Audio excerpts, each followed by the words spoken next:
My dear student, guys and friend, you are most welcome once again with new lecture. This is Adesh Sharma from Spoken English Channel Jalalabad. एक बार फिर स्वागत है आपका नए lecture के साथ। और आज के नए लेक्चर में आप सीखने वाले हैं प्रेजेंट इंडेफिनिट टेंस की passive voice.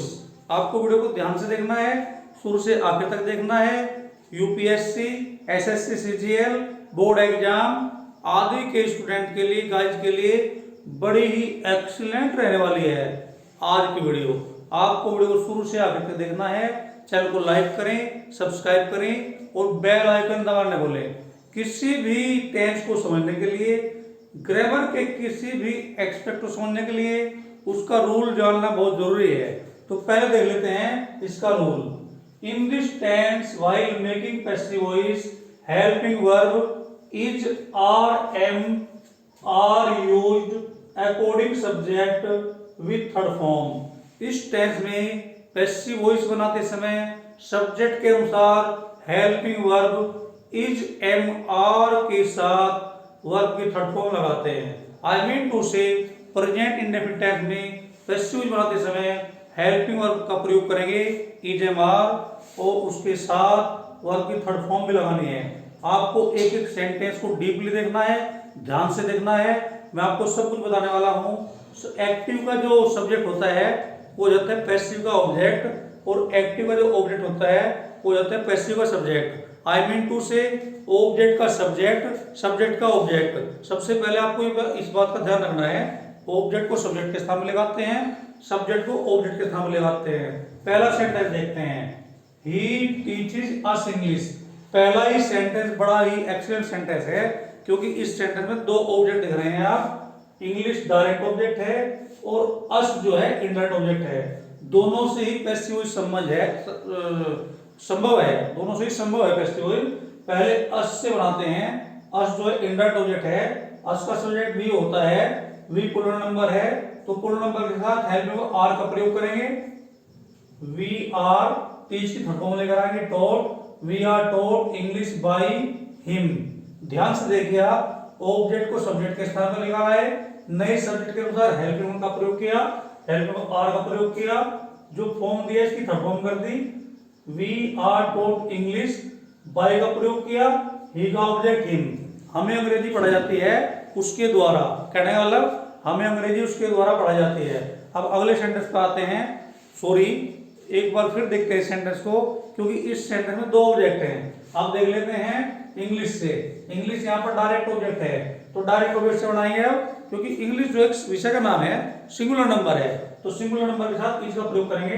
English is taught to us by him. यदि आप डायरेक्ट ऑब्जेक्ट से पैसिव बना रहे हैं तो इनडायरेक्ट ऑब्जेक्ट से पहले टू लगाना पड़ता है।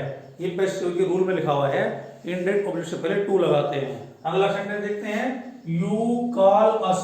तुम हमें बुलाते हो, हम बुलाए जाते हैं तुम्हारे द्वारा। अस का subject we, we is a plural number, we plural number है, इसलिए आर का प्रयोग करेंगे। We are called by you, हम बुलाए जाते हैं तुम्हारे द्वारा। ऑब्जेक्ट को सब्जेक्ट के स्थान में लगाते हैं, सब्जेक्ट को ऑब्जेक्ट के स्थान में लेके जाते हैं, हेल्प में लगाते हैं और थर्ड फॉर्म का प्रयोग करते हैं। देख लेते हैं अगला sentence, Ram teaches me. Ram मुझे पढ़ाता है। यहाँ पर मी ऑब्जेक्ट है, राम सब्जेक्ट है, तो पैसिव का सब्जेक्ट हो जाएगा मी का सब्जेक्ट आई। आई के साथ एम का प्रयोग करेंगे। I am teach taught, I am taught by Ram. मैं पढ़ा जाता हूँ राम के द्वारा। अगला सेंटेंस देखते हैं, he does not beat you. वह तुम्हें नहीं पीटता है। यहाँ पर यू ऑब्जेक्ट है और ही सब्जेक्ट है, यू को सब्जेक्ट के स्थान में लगाए। You are not beaten by him, तुम नहीं पीट जाते हो उसके द्वारा। He does not beat you, वह तुम्हें नहीं पीटता है, तुम नहीं पीट जाते उसके द्वारा। You are not beaten by him, तुम नहीं पीट जाते उसके द्वारा। अगला सेंटेंस देखते हैं, does he not beat us. क्या वह हमें नहीं पीटता है, क्या हम नहीं पीट जाते उसके द्वारा। यह एक इंट्रोगेटिव सेंटेंस है, क्योंकि इसमें डज शुरू में आया है, यहाँ क्वेश्चन मार्क लगा है। आर वी, अच्छा subject we, are we not beaten by him, क्या हम नहीं पीट जाते हैं उसके द्वारा। अगला सेंटेंस देखते हैं, do you not read English. क्या तुम अंग्रेजी नहीं पढ़ते हो, पैसिव बनेगी, क्या अंग्रेजी नहीं पढ़ जाती है तुम्हारे द्वारा। क्योंकि यहाँ डू शुरू में है तो इंट्रोगेटिव फर्स्ट टाइप सेंटेंस है, इंग्लिश ऑब्जेक्ट है, इंग्लिश को सब्जेक्ट के स्थान पर लेगा है, सब्जेक्ट सिंगुलर नंबर है, इसलिए इज का प्रयोग किया। Is English not read by you, क्या अंग्रेजी नहीं पढ़ जाती है तुम्हारे द्वारा। Now I am going to tell you to double interrogative sentence. Double interrogative sentence में क्वेश्चन नोट अपने स्थान पर ही रहेगा। Why does he not call them, वह उन्हें क्यों नहीं बुलाता है, वे क्यों नहीं बुलाए जाते हैं उसके द्वारा। व्हाई देम का सब्जेक्ट दे है इसलिए आर का प्रयोग करेंगे। Why are they not called by him, वे क्यों नहीं बुलाए जाते हैं उसके द्वारा। हु बीट्स यू, तुम्हें कौन पीटता है।